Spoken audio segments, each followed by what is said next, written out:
하나님 말씀은 사도행전 15장 1절부터 21절까지인데요. 너무 길어서 15장 1절부터 11절까지만 봉독하겠습니다. 본문을 다루는 것은 끝까지 다 다루지만 봉독하는 것은 15장 1절부터 11절까지만 봉독하겠습니다. 한 절씩 교독합니다. 어떤 사람들이 유대로부터 내려와서 형제들을 가르치되 너희가 모세의 법대로 할례를 받지 아니하면 능히 구원을 얻지 못하리라 하니 바울과 바나바와 저희 사이에 적지 아니한 다툼과 변론이 일어난지라. 형제들이 이 문제에 대하여 바울과 바나바와 및 그 중에 몇 사람을 예루살렘에 있는 사도와 장로들에게 보내기로 작정하니라. 저희가 교회의 전송을 받고 베니게와 사마리아로 다녀가며 이방인들의 주께 돌아온 일을 말하여 형제들을 다 크게 기쁘게 하더라. 예루살렘에 이르러 교회 사도와 장로들에게 영접을 받고 하나님이 자기들과 함께 계셔 행하신 모든 일을 말하며 바리새파 중에 믿는 어떤 사람들이 일어나 말하되 이방인에게 할례 주고 모세의 율법을 지키라 명하는 것이 마땅하다 하니라. 사도와 장로들이 이 일을 의논하러 모여 많은 변론이 있은 후에 베드로가 일어나 말하되 형제들아 너희도 알거니와 하나님이 이방인들로 내 입에서 복음의 말씀을 들어 믿게 하시려고 오래전부터 너희 가운데서 나를 택하시고 또 마음을 아시는 하나님이 우리에게와 같이 저희에게도 성령을 주어 증거하시고 믿음으로 저희 마음을 깨끗이 하사 저희나 우리나 분간치 아니하셨느니라. 그런데 지금 너희가 어찌하여 하나님을 시험하여 우리 조상과 우리도 능히 매지 못하던 멍에를 제자들의 목에 두려느냐. 함께 봉독합니다. 우리가 저희와 동일하게 주 예수의 은혜로 구원받는 줄을 믿노라 하니라. 아멘. 기도하겠습니다. 하나님, 은혜를 감사합니다. 모든 것이 은혜입니다. 또 우리가 이 땅을 살아가는 동안 말씀을 통해 하나님의 의도를 분별할 수 있도록 우리에게 기회를 주시고 그 성령 하나님을 우리에게 부어주셔서 우리가 말씀을 깨달을 뿐만 아니라 그 말씀대로 살아갈 용기도 얻게 하시고 담력도 얻게 하시는 것을 감사합니다. 오늘 이 시간 그 성령 하나님께서 우리 안에 역사하셔서 이 말씀이 우리에게 우리 영혼의 양약이 됨을 우리가 다시 한번 체험하는 시간이 되게 하여 주옵소서. 주께 영광이 되기를 소망합니다. 예수님의 이름으로 기도하옵나이다. 아멘. 우리는 계속해서 사도행전의 말씀을 살펴보고 있습니다. 우리는 얼마 전부터 사도행전의 말씀 중에 바울과 바나바가 안디옥 교회에 파송을 받고 이제 계속해서 전도 여행을, 선교 여행을 하고 있는 장면들을 살펴보고 있습니다. 지난 시간까지를 보면 바울과 바나바가 1차 몇 차례에 걸쳐서 선교 여행을 하는데 1차 선교 여행을 마친 장면을 지난 시간에 살펴보았습니다. 바울과 바나바가 1차 선교 여행을 다녀온 후에 안디옥 교회에서 선교 보고를 합니다. 그러면서 선교 보고를 하고 난 다음에 제자들과 함께 오래 있으면서 교제합니다. 교회가 이렇게 지나고 시간을 이렇게 지나가다 보면 우리가 때때로 선교사님들이 오셔서 선교 보고를 하는 것을 우리는 때때로 경험할 수 있습니다.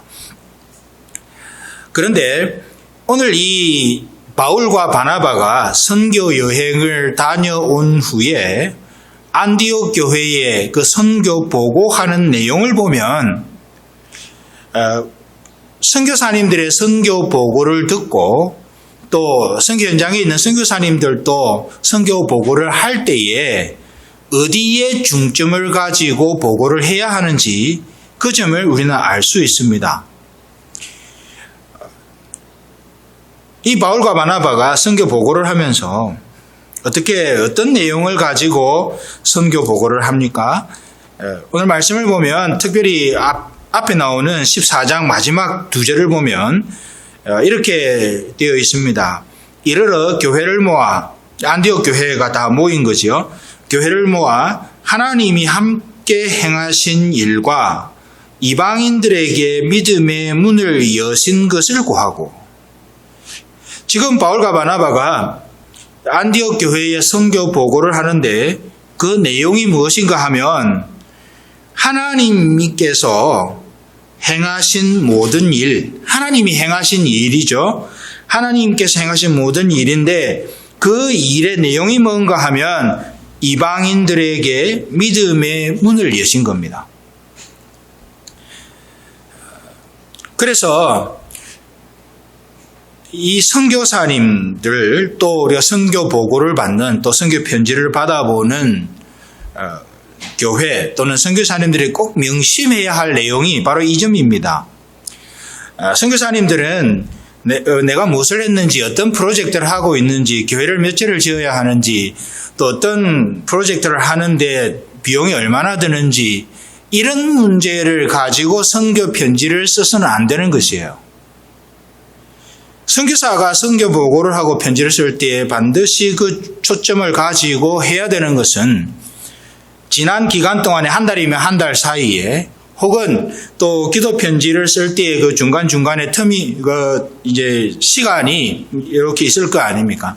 그러면 그 기간 동안에 하나님이 뭘 하셨는지, 특별히 그 하나님이 하신 일 중에서 어떻게 믿지 않는 자들에게 믿음의 문을 여셔서 어떤 방식으로 믿지 않던 자들이 주께로 돌아오게 되었는지, 그것을 위해서 어떤 일들이 진행되었는지, 이것을 보고를 해야 되는 것이죠.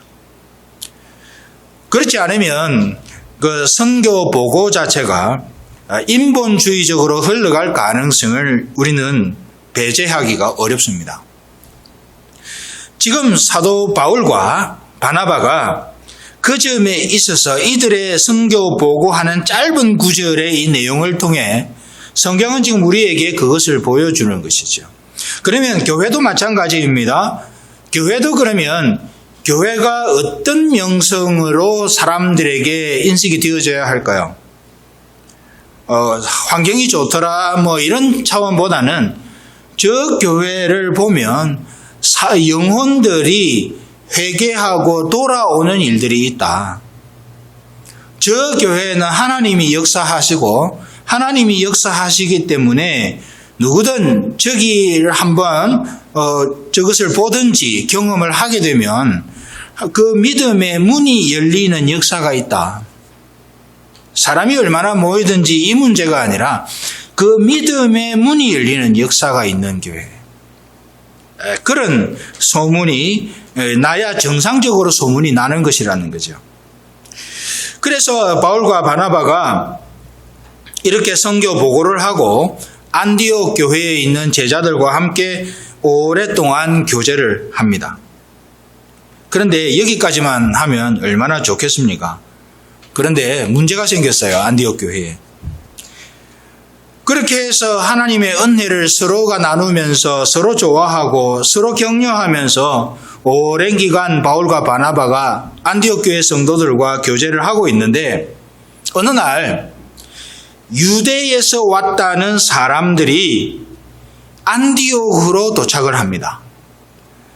유대에서 왔다는 표현은 좀 큰 틀에서 표현을 한 것이고 유대에서 왔다는 말은 예루살렘에서 왔다는 뜻인데 소위 예루살렘에서 왔다는 사람들이 안디옥에 도착해서 예루살렘에서 왔기 때문에 지난번에 바울과 바나바가 회당에서 설교했던 것처럼 그런 기회를 주지 않았겠습니까? 이들이 앞에 서서 가르친 내용이 교회에 엄청난 분란을 일으킨 겁니다. 그 이상한 일들이 그 유대에서 왔다는 이 사람들 때문에 안디옥 교회에 갈등과 분열이 생기기 시작한 겁니다. 오늘 본문 15장 1절 2절을 보면 이렇게 되어 있습니다. 어떤 사람들이 유대로부터 내려와서, 조금 전에 제가 설명을 드린 대로죠. 어떤 사람들이 유대로부터 내려와서, 이 말은 예루살렘으로부터 내려와서 형제들을 가르치되, 앞에서 가르치고 설교할 수 있는 기회를 얻게 되었다는 거고, 그들이 그 기회를 따라서 가르쳤다는 겁니다. 가르치는 내용이 뭔가 하면, 너희가 모세의 법대로 할례를 받지 아니하면 능히 구원을 얻지 못하리라. 지금까지 안디옥 교회 성도들은 예수 믿으면 구원받는다 하는 것을 통해서 믿음이 생겼고 그 믿음이 성장해 가고 있었던 상황입니다. 그런데 이 예루살렘에서 온 이 사람들이 그것만 가지고는 안 돼. 예수 믿는 것만 가지고는 안 돼. 예수 믿는 것만 가지고는 천당 못 가. 예수 믿는 것만 가지고는 하나님의 자녀가 될 수 없어. 뭘 또 해야 된다고 가르칩니까? 모세의 법도대로 할례를 받아야 돼. 그렇게 가르친 겁니다. 모세의 법도대로 너희들이 예수만 믿어서 될 게 아니라 모세의 법도대로 할례도 받아야 구원을 얻게 되고 하나님의 자녀가 되고 천당 간다 하는 이 이야기를 이 사람들이 전한 거예요. 가르친 거예요. 공개적으로. 그러니까 사람들 사이에, 안디옥 교회 사람들 사이에 분란이 생기고 갈등이 조장이 되기 시작한 겁니다. 여기에는 바울과 바나바와 저희 사이에 적지 아니한 다툼이 일어났다고 그렇게 되어 있는데요. 바울과 바나바와 이 예루살렘에서 온 사람들 사이에 다툼이 일어난 것이라는 말도 되지만 이 두 부류의 사람들을 중심으로 파가 갈라진 겁니다. 바울과 바나바파, 그리고 유대에서 온 이 사람들, 유대인파. 이렇게 파가 갈라져서 파가 갈라진 사람들 사이에 적지 아니한 다툼과 변론이 일어났다는 거죠. 적지 아니하다는 말은 조금 이 정도가 아니라, 조금 많이 이 정도가 아니라 상당히 심각하게 다툼이 일어났다는 겁니다. 교회가 쪼개질 만큼. 그런 심각한 다툼과 변론이 일어나서 교회가 없어질 위기에 놓인 거예요. 그런데 문제는 뭔가 하면 지금 오늘 본문에는 유대로부터 왔다고 그렇게 되어 있지만 이 사람들이 예루살렘 교회의 그 인정을 받은 상태에서, 예루살렘 교회가 보낸 상태에서 온 사람들이 아니라는 거죠. 24절을 보시면 오늘 본문의 바깥에 있는 그 구절입니다만은 24절에 보면 이렇게 되어 있습니다. 들은즉 우리 가운데서 어떤 사람들이 우리의 시킨 것도 없이, 지금 예루살렘에 있는 사람들이 하는 이야기입니다. 우리 가운데서 어떤 사람들이 우리의 시킨 것도 없이 나가서 말로 너희를 괴롭게 하고 마음을 혹하게 한다 하기로. 예루살렘 교회가 어프로브를 하지 않았어요. 그런데 이 사람들이 자기들 마음대로 와가지고는 우리는 예루살렘에서 왔다, 유대에서 왔다 하니까 이 안디옥 교회가 좀 이렇게 스퀘어한 겁니다. 놀란 거예요. 그래서 이 사람들은 뭔가 있구나. 그래서 세워서 가르치도록 기회를 준 거죠. 그런데 웬걸요, 이 사람들이 가르치는 내용이 너희들처럼 그래가지고는 구원 못 받는다, 모세의 법대로 할례를 받아야 구원 받는다고 하니까 지금 바울과 바나바가 가르치는 그 복음의 내용과 다른 거지요. 그러니까 둘 사이에 엄청난 갈등이 일어나게 된 것입니다. 그런데 이 예루살렘에서 왔다는 이 사람들, 유대로부터 왔다는 이 사람들의 입장에서 보면 그 유대주의자들의 전통대로 하면 이들의 말이 또 틀린 것도 아니에요. 이 사람들은 할례를 받아야 된다. 모세의 법도대로. 자기들은 그것이 자기들의 정체성이었으니까요. 할례를 받아야 되고 그 법도대로 행해야 된다. 그렇기 때문에 그것이 그게 문제냐. 그런 자기들 나름대로는 정당성을 가지고 말을 하는 겁니다. 그런데 이것은 복음과는 정면으로 배치가 되어지는 그런 가르침의 내용들이었던 것이죠. 예루살렘 교회에 인정도 받지 못한 상태에서 예루살렘 교회가 보낸 것도 아닌데 자기들 마음대로 와서 자기들 유대교에서 가르치는 전통을 따라서 교훈을 가르치고 그렇게 해야만 구원받는다고 사람들의 믿음에 혼란을 가져다 준 것이죠. 이런 사람들이 바울이 가는 곳마다 있었던 것 같습니다. 갈라디아서 2장 4절을 보면 그런 사람들을 일컬어서 가만히 들어온 거짓 형제라 그렇게 말을 하고요. 갈라디아서 5장 6절을 보면 바울이 또 이렇게 이야기를 합니다. 그리스도 예수 안에서는 할례나 무할례가 효력이 없되 사랑으로서 역사하는 믿음뿐이니라. 바울이 가는 곳마다 틈만 나면 특별히 큰 지역이었던 갈라디아 지역에 있는 각 지역에 있는 교회들에게 보내는 편지를 쓰면서 혹시 할례 받아라 그래야 구원받는다라고 전하는 사람들이 있거든. 이 사람들은 거짓 선지자, 거짓 교사들이니까 그 사람들의 말을 믿지 말아라. 그 사람들이 말하는 것처럼 할례나 무할례가 효력이 있고 없고 하는 것이 아니라 하나님 예수 그리스도 안에서 역사하는 믿음만이 효력이 있다. 지금 그 이야기를 가는 곳마다 하고 있는 거예요. 조금 전에 말씀드린 것처럼 유대교적인 관점에서 보면 이들의 주장이 틀린 것은 아닙니다. 나름대로 그들의 관점에서는 일리가 있고 정당합니다.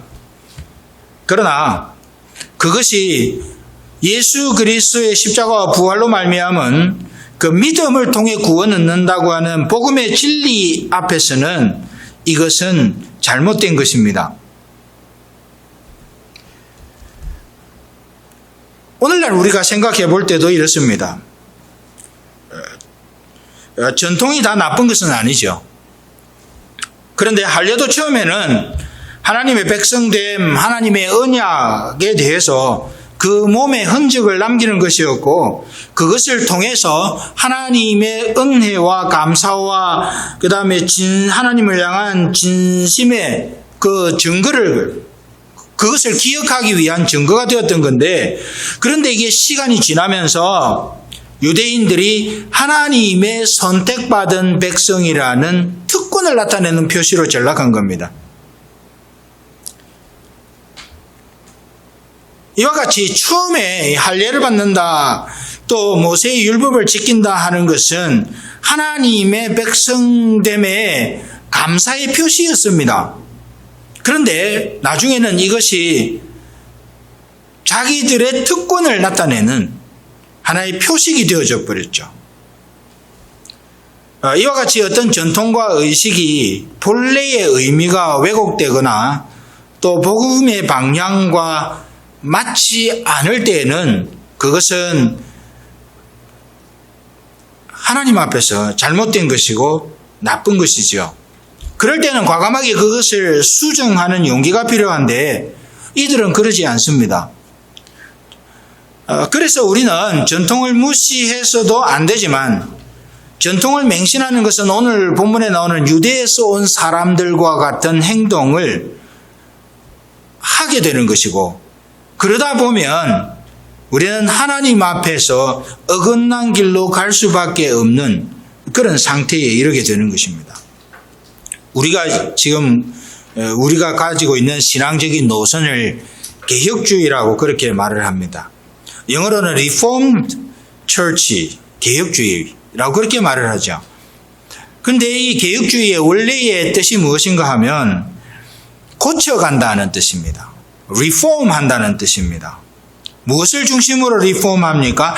성경적인 진리를 중심으로 우리를 고쳐가는 거죠.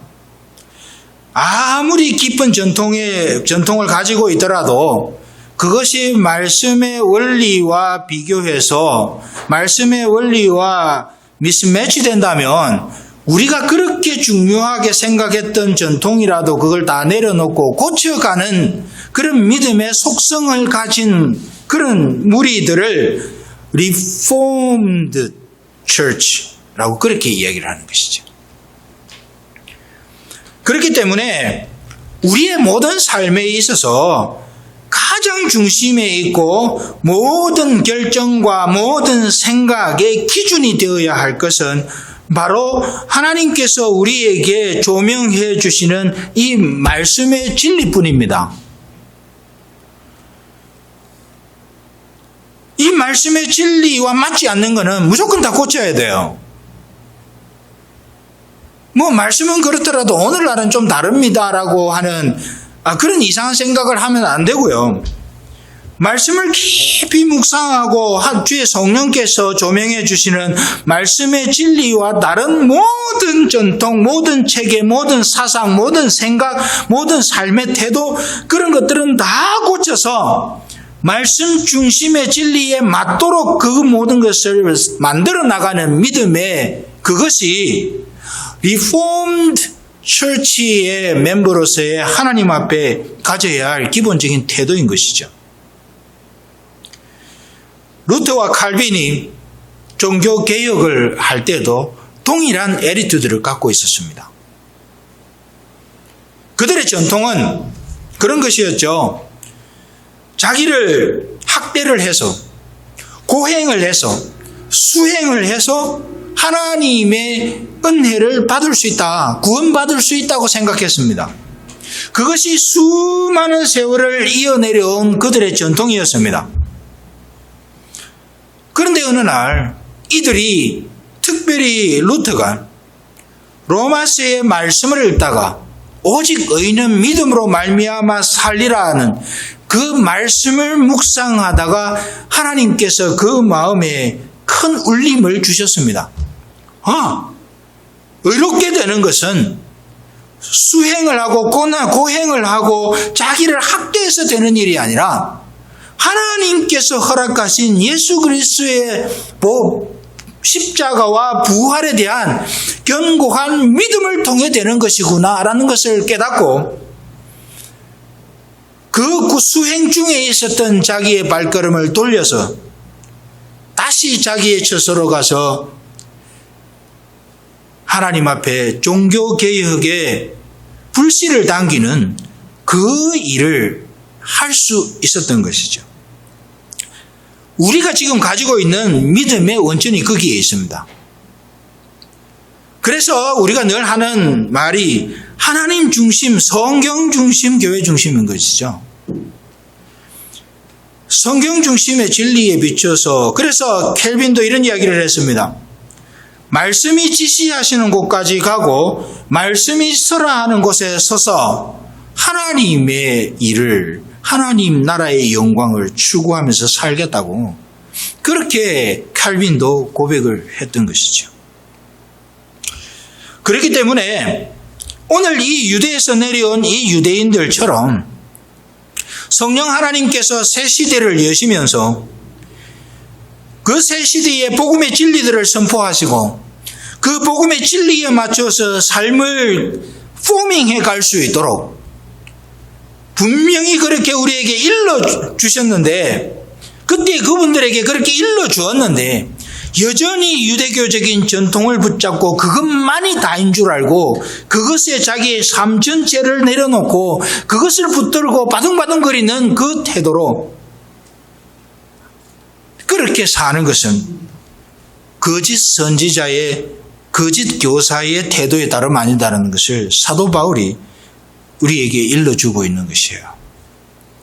그러므로 우리 모든 성도들은 그 삶의 어떤 스탠다드라 그럴까요? 중심이라 그럴까요? 그것을 우리의 경험으로 그 중심을 삼지 마시기를 바라고 우리가 가진 어떤 전통을 가지고 그 중심을 삼지 마시기를 바라고 오직 말씀 오직 하나님의 성령께서 기록하시고 우리에게 조명해 주시는 이 말씀을 따라서 삶을 고쳐가는 은혜가 저와 여러분 모두에게 있기를 간절히 바랍니다.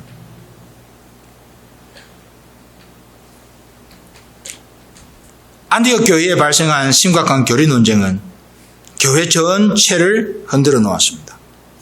바울과 바나바를 지지하는 그룹과 유대에서 온 사람들을 지지하는 그룹으로 나뉘어서 그들 사이에 갈등이 확대되고 있었습니다. 오늘 같으면 이런 상황이 되면 어떻겠습니까? 갈라서죠. 너 그렇게 생각해? 그거는 비진리야. 그거는 진리가 아니야. 이쪽 사람들도. 너 그렇지만은 반드시 이거 윤리적인 이런 것도 있어야지. 왜 믿음만 가지고 구원받냐? 서로 그것이 첨예하게 대립을 하면 오늘날 사람들 같으면 조정 안 합니다. 헤어져 버리죠. 그런 이유들로 분열되어진 한국 장로교가 100개가 넘는다잖아요. 안디옥 교회 안에 이 일촉즉발의 위기 상황, 분열과 갈등의 상황, 대립의 상황이 만들어진 거예요. 타협을 하거나 대립을 하는 것은 문제가 생겼을 때 가장 쉽게 선택할 수 있는 방법입니다. 그런데 이 심각하게 대립되어져 있는, 어쩌면 안디옥 교회가 쪼개지고 안디옥 교회가 없어질 수도 있는 이 심각한 대립 상황에서 안디옥 교회가 선택한 해결책은 예루살렘 교회에 물어보자는 거였어요. 뭐 그냥 그래 네 말 맞다 그러고 그냥 타협할 수도 있고, 그러면 우리 이렇게 사느니 차라리 갈라서자, 서로 헤어질 수도 있고. 그런데 그런 쉬운 방법을 선택하지 않고 사람 보내서, 우리 모교회인 예루살렘 교회에 사람 보내서 그 사도들에게 한번 물어보자. 뭔 이야기입니까? 문제의 본질을 덮어버리고 그냥 그렇게 하려고 하지 않고 그 문제의 본질을 직면하기 시작한 겁니다. 뭐가 문제냐? 이거 교리적인 문제다. 교리적인 문제 때문에 우리가 갈랐을 것이 아니라 이것이 뭐가 진리인지를 우리는 그러면 이 갈등 때문에 잘 모를 수 있으니 예루살렘 교회의 사도들에게 한번 물어보자. 그래서 그들이 이야기하는 것을 듣고 우리가 그 다음 일을 결정하자. 그렇게 된 겁니다. 그렇게 해서 이 안디옥 교회가 바울과 바나바를 예루살렘으로 보내요. 바울과 바나바를 2절을 보면 그 중에 몇 사람을 예루살렘에 있는 사도와 장로들에게 보내기로 작정하니, 바울과 바나바 및 그 중에 있는 몇 사람이에요. 바울과 바나바만 보낸 것이 아니고 바울과 바나바와 함께 몇 사람을 예루살렘에 있는 사도와 장로들에게 보내서 이게 어떤 문제인지 물어보자 해서 보내는 겁니다. 자, 그래서 이 바울과 바나바와 그 중에 몇 사람이 이제 예루살렘으로 갑니다. 그래서 예루살렘에 도착했어요. 6절을 보시면 사도와 장로들이 이 일을 의논하러 모여. 4절에는 사도와 장로들에게 영접을 받고 이 사도와 장로들에게 먼저 하나님이 자기들과 함께 계셔서 행하신 일을 간증을 하는 거죠. 비공식적으로. 자, 그런데 그 이야기를 들은 사도와 장로들이 그러면 이 일은 우리가 지금 그냥 보고 결정할 문제가 아니고 공의회가 예루살렘에 있는 사도와 장로들 전체가 모여서 이 문제를 한번 의논해보자 해서 나온 장면이 6절의 이 장면입니다. 사도와 장로들이 이 일을 의논하러 공회로 모인 겁니다. 그리고 7절을 보시면 많은 변론이 있었습니다. 중간에 이 사람은 이렇게 말하고 저 사람은 저렇게 말하고 수많은 이야기들이 중간에 있었던 것이지요. 그러고 나서 거의 이 공의회가 끝나갈 무렵에 베드로가 일어나서 선언을 합니다. 이 베드로가 뭐라고 그럽니까? 그 내용을 가만 보면 앞서 우리가 살펴보았던 고넬료의 사건을 통해서 경험한 것을 거기에 말하는 것이죠. 많은 변론이 있으니 베드로가 일어나 말하되 라고 쭉 내려와서 요 9절까지 이렇게 보면 이 지금 베드로가 하고 있는 이야기는 거기에 고넬료의 그 사건의 경험이 그 기초가 되고 있는 것을 우리는 알 수 있는 겁니다. 그러고 나서 12절에 한 번 더 바울과 바나바가 하나님께서 자기들로 말미암아 하신 일을 증언합니다. 이 공의회가 진행되는 순서가 그렇습니다. 그리고 마지막에 누가 일어납니까? 야고보가 일어납니다. 당시에 예루살렘 교회의 감독이었습니다. 야고보가 일어나서 구약 아모스 성경을 아모스 9장을 인용하면서 이 말씀이 그 이방인들 중에 성취되었으므로 이방인들에게 일어난 모세의 율법을 지키지 않고 그 다음에 할례를 하지 않았던 그 사람들 사이에 일어난 그 일이 말씀에 비추어 볼 때 정당한 것이다라는 판결을 야고보 사도가 내립니다. 나중에 참고적으로 아모스 9장 11절과 12절을 보시기를 바랍니다. 그러면서 공의회 전체가 결론을 내립니다. 이방인 중에서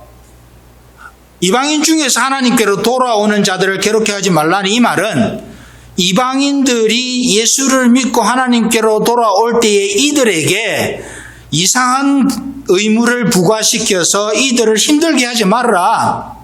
할례를 하라든지 아니면 모세의 율법을 따라 행하라든지 그런 이야기 하지 말아라. 대신 다만 몇 가지 주의만 주자. 우상에 들어온 것과 음행과 목매어 죽인 것과 피를 멀리하라고는 우리가 일러주자. 지금 그 이야기 한 겁니다. 자, 그런데 우리가 여기에 주목해야 될 내용이 있어요. 오늘 본문에는 포함이 되어 있지 않습니다만은 이 결론의 과정에서 주목해야 될 내용이 28절 초반부에 나옵니다. 28절 성경을 펴서 한번 보시기를 바랍니다. 28절에 뭐라고 이야기를 하는가 하면 이방인 신자들에게 사도들이 편지를 보내면서 28절 시작 부분에 이렇게 말합니다. 성령과 우리는 이라고 표현을 해요. 자, 지금 이 결정을 누가 내렸습니까?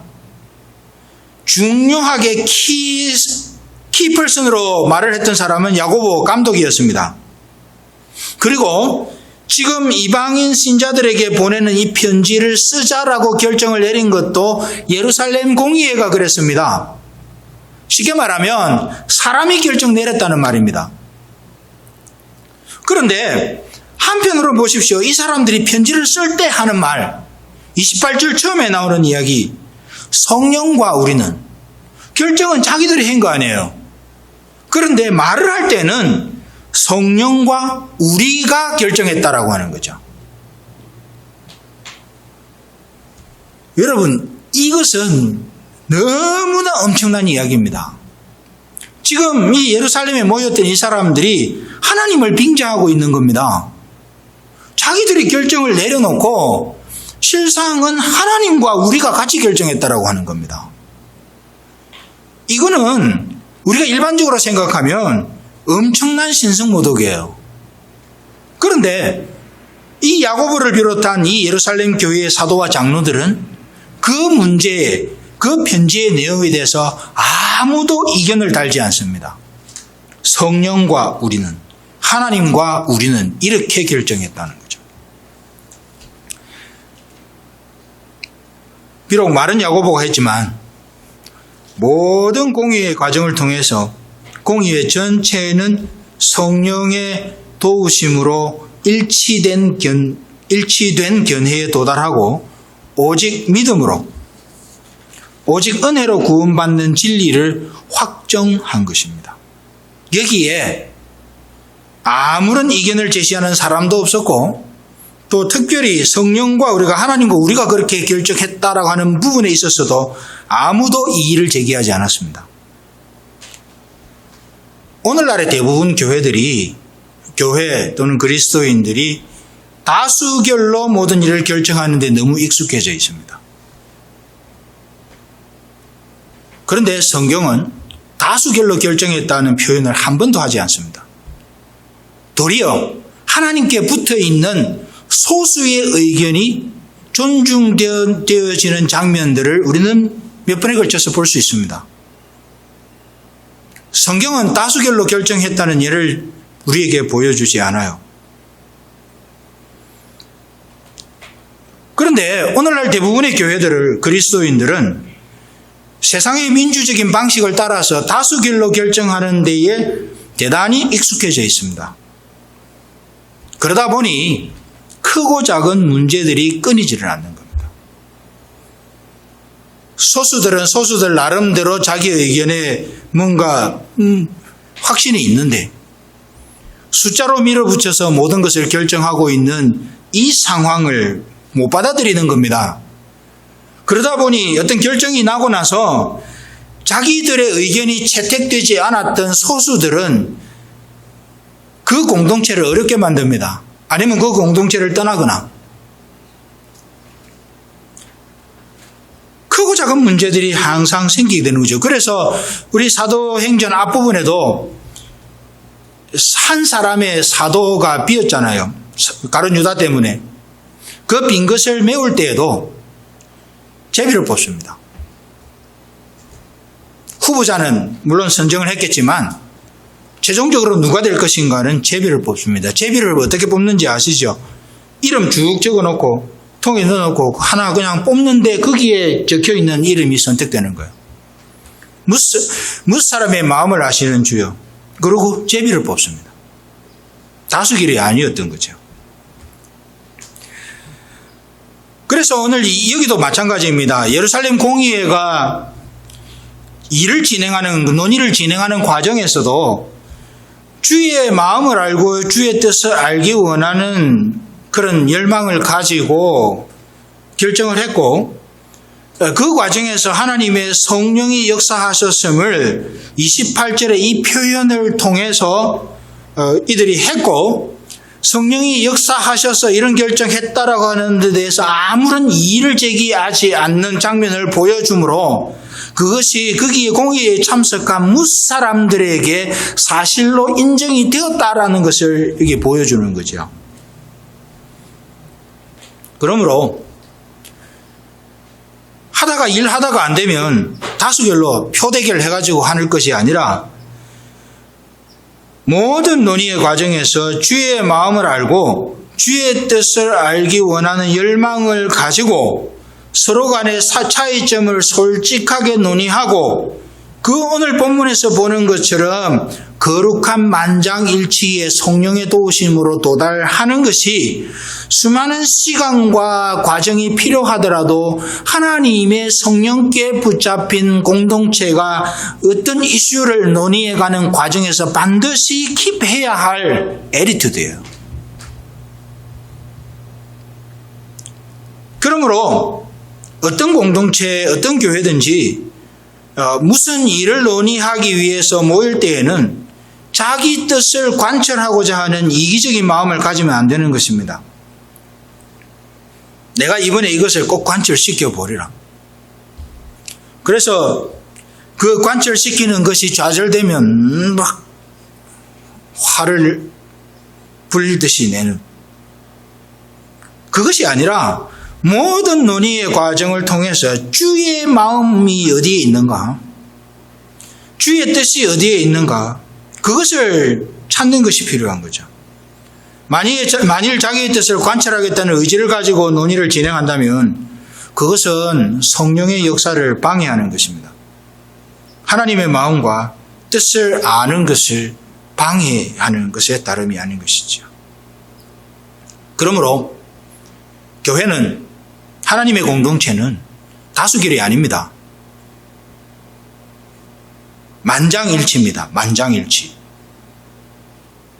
성령 안에서 누리는 만장일치.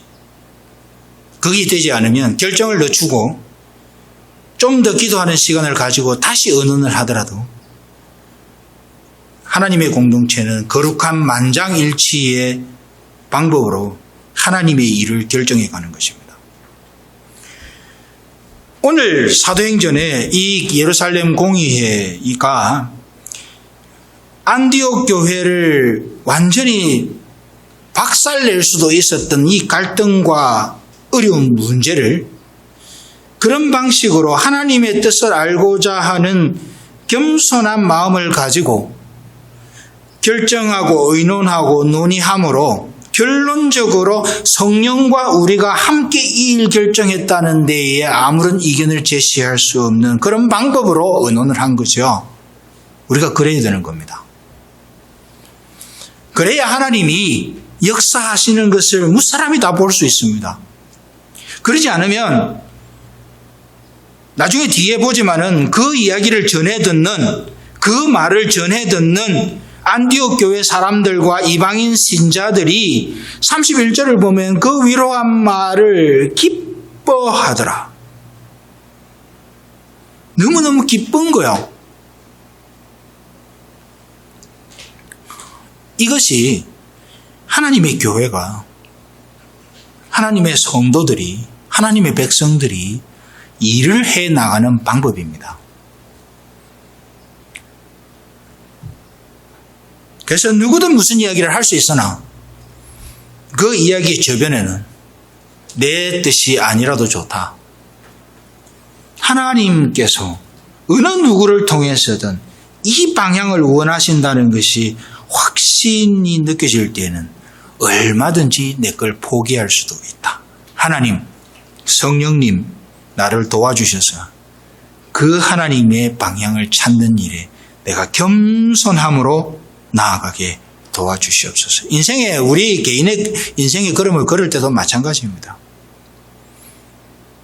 내 생각 말고 하나님 생각.